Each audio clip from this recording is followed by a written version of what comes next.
Kenapa ijma ulama menyatakan kitab Sahih Bukhari adalah kitab hadis nomor 1? Kualitas yang dijelaskan di kitab Al-Ahkamul Kabir karya Ibnu Katsir. Ibnu Shalah juga sepakat tentang kesahihan Sahih Bukhari, walaupun ada beberapa kritikan.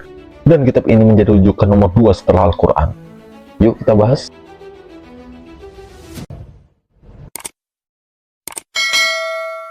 Oke teman-teman, dari pertanyaan di depan, kita ketahui bahwasanya hal itu pasti bersangkutan dengan sang pengarang. Siapa dia?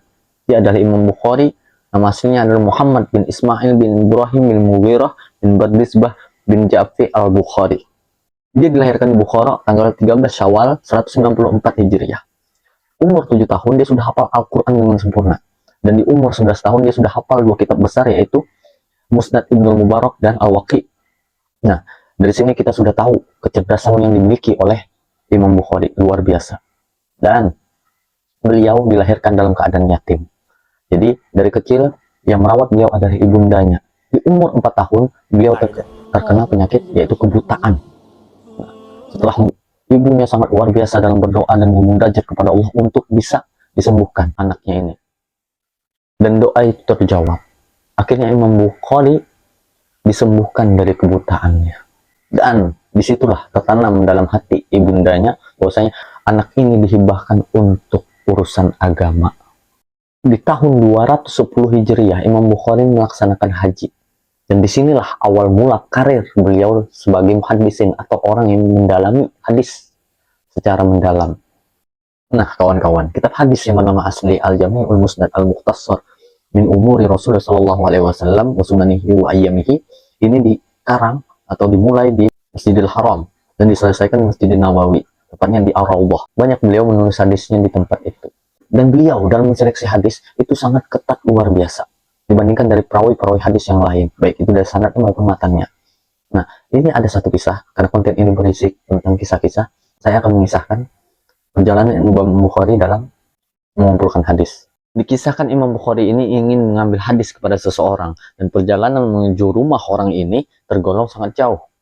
Nah, atas keikhlasan yang dimiliki oleh Imam Bukhari dan kesungguhannya dalam mengumpulkan hadis untuk umat, itu ditempuh beliau. Perjalanan tadi ditempuh oleh beliau. Akhirnya sampailah ke tempat tujuan, di kampung tujuan. Ditanya kepada orang di sana, di mana rumah Fulan si Fulan bin Fulan? Oh, di sana. Akhirnya sampailah Imam Bukhari ke tempat seseorang tadi. Sebelum bertatap muka, bertegur sapa, Imam Bukhari melihat satu kejadian, di mana seseorang tadi memanggil seekor ayam dengan kebiasaan panggilan ingin memberi makan. Jadi bentuk kurr, kurr, dan tangan itu seperti ingin memberi makan kepada ayam tadi. Rupanya setelah ayamnya datang, itu orang tadi di tangannya tidak ada makanan sama sekali. Akhirnya apa teman-teman? Imam Bukhari itu tidak jadi mengambil hadis kepada orang tadi. Padahal sudah menempuh perjalanan yang lumayan jauh. Kenapa? Karena di situ adalah bentuk kedustaan walaupun hanya kepada binatang. Luar biasanya dalam penseleksian perawi hadis. Dan disampaikan juga oleh Imam Bukhari bahwasanya aku tidak akan menulis satu hadis kecuali aku sholat 2 rakaat, yaitu sholat istikharah. Setelah aku yakin baru aku tulis hadis ini di Sahih Bukhari. Luar biasanya. Ada juga yang mengatakan bahwasanya Imam Bukhari itu sholatnya 4 rakaat, 2 rakaat sholat sunnah wudhu, 2 rakaat sholat istikharah. Karena setiap beliau ingin sholat, beliau memperbaharui wudhunya. Jadi setelah wudhu, sholat 2 rakaat wudhu, sholat sunnah wudhu, sholat istikharah, baru beliau menulis tulisan tadi. Dan itu diseleksi dari 700.000 hadis yang dikumpulkan beliau. Luar biasa.